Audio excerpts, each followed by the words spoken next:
Après presque 6 mois d'aménagement, je vous présente mon van, un Fiat Ducato L2H2 de 2015.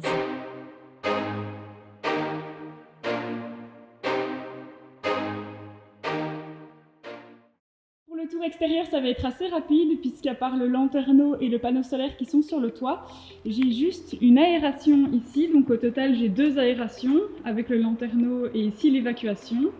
Et alors de l'autre côté, donc j'ai une prise ici qui me permet de me raccorder à l'électricité quand je suis sur des campings ou autres. J'ai aussi rajouté 3 fenêtres au total, donc ces deux-ci à l'arrière plus celles qu'on voit dans le fond.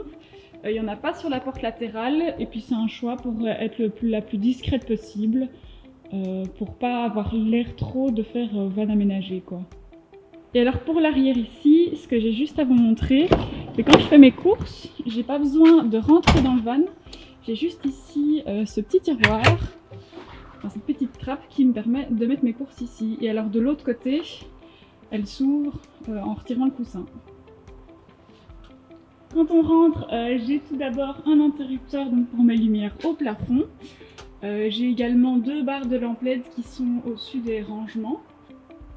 Donc quand on rentre, on a tout d'abord l'évier, avec l'évier qui s'attire vers l'extérieur pour éventuellement se rincer. Et dans cette armoire-ci, on n'a pas énormément de rangement. J'ai juste ce tiroir ici qui me servira sans doute pour mettre de la nourriture. Parce que en fait, en dessous ici, j'ai mon bac d'eau propre, donc qui contient 80 litres. Et en dessous, il va arriver, il n'est pas encore là, mais je vais avoir mon chauffe-eau électrique. Et juste à côté, ce qu'on voit, c'est la pompe pour amener l'eau de la douche quand je prends ma douche vers mon bac d'eau sale. Et mon bac d'eau sale se trouve juste à côté. En dessous de l'évier, on a donc ici la pompe pour l'eau, pour l'évier, etc. Ici, on a mon petit tuyau d'arrosage pour ma refill en eau propre, directement dans le bac d'eau propre. Et là, on a le bac d'eau grise, avec ici l'évacuation pour les eaux grises. Il suffit juste que je tourne ici, et ça s'évacue directement en dessous du van. Et alors comment je cuisine, puisque comme vous pouvez le voir, je n'ai pas de tac fixe, alors tout simplement, elle se trouve ici en dessous. Voilà, donc je la mets sur le plan de travail pour quand je vais cuisiner, avec la petite bouteille de gaz qui se trouve ici au-dessus. Enfin, je vais peut-être la changer de place, hein, ça va sûrement bouger. Et alors pourquoi ce choix-là? Eh bien tout simplement comme ça, je ne dois pas me balader avec des grosses bouteilles de gaz et devoir faire un caisson étanche. Et aussi parce qu'en Belgique, si on a des tacs fixes, eh ben on doit passer notre van en van aménagé, et moi je l'ai laissé en utilitaire. Juste à côté, on a donc un grand plan de travail, mais ce grand plan de travail, il se transforme, puisque quand on ouvre, on a à l'intérieur les toilettes, une petite poubelle aussi également, mais qui fait aussi la douche. Alors la douche, comment elle fonctionne? J'ai juste à retirer les toilettes, donc à les prendre et à les mettre ici sur le côté, et alors prendre mon rideau de douche et l'accrocher sur les crochets qui se trouvent juste ici au-dessus.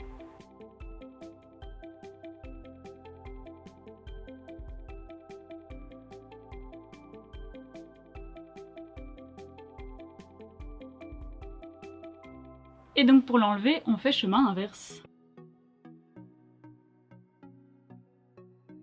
Et pour évacuer toute l'humidité due à la douche ou alors quand je cuisine, j'ai un lanterneau. Donc quand je l'allume, je peux soit faire sortir l'air, soit faire rentrer l'air. Et donc j'ai 6 vitesses, donc pour le faire sortir par exemple, hop.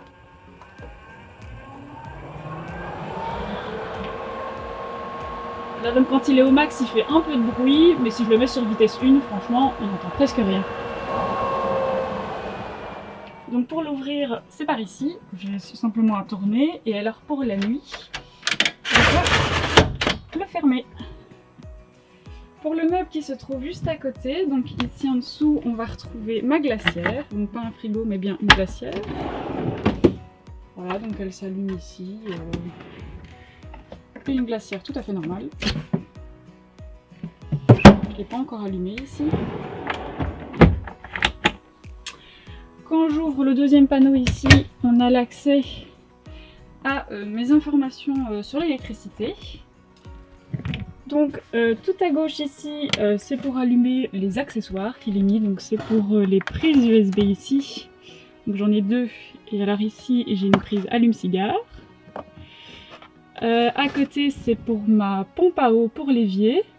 Ça, c'est pour le lanterneau. Et ici, c'est pour la pompe qui ramène l'eau de la douche vers l'eau sale. Là, on a le pourcentage que j'ai en électricité. Donc ici, je suis bien chargée. Et alors à côté, c'est le bouton qui me permet d'accéder à ma prise 220 volts.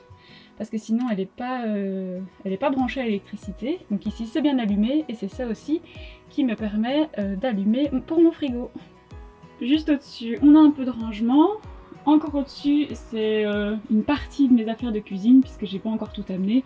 Donc là, on a une planche à pain pliante qui fait aussi bassine du coup quand on la déplie. Derrière, c'est un ustensile qui va me permettre de faire un four grâce à mes tacs au gaz. Si je dépose là-dedans et que je mets de la nourriture à l'intérieur, eh bien ça va faire un effet four. Et encore au-dessus, eh bien du rangement, c'est là que je vais mettre mes affaires de salle de bain. Et on aura encore du rangement sur le dessus. Tant qu'on est dans le rangement, il y a donc à chaque fois 2 rangements au-dessus du lit, enfin lit, table à manger. C'est là où probablement je vais mettre mes vêtements à mon avis, où j'ai déjà mis des caisses de rangement. Voilà. Et dans le fond, comme c'est moins accessible, je vais plutôt mettre autre chose, je sais pas encore quoi. Ah, et ici il y a déjà mes draps pour le lit et une couverture chauffante que je vais encore tester. On a donc ici l'espace salon avec une particularité où la table, en fait, je peux la dépasser d'avant en arrière, mais aussi sur le côté.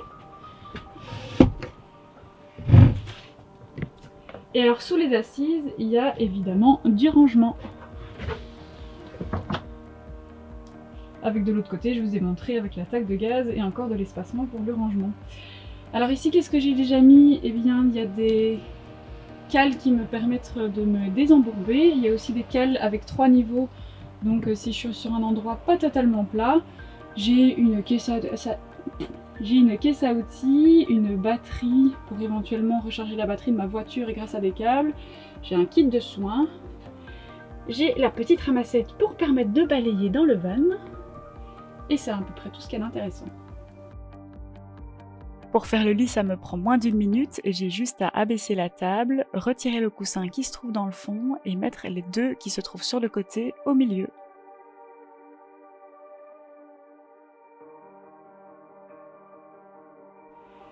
Et donc pour mon installation électrique, elle se trouve tout simplement ici en dessous. Donc en dessous de ma taque de gaz, oui, il y a toute une installation et donc j'ai 3 grosses batteries de 100 ampères-heure si je ne dis pas de bêtises. Et je peux me brancher avec un maximum de 250 watts. Là-bas dans le fond, c'est pour du rangement, mais c'est aussi pour éventuellement, si un jour je veux installer un chauffage fixe, je vais pouvoir le mettre là-bas.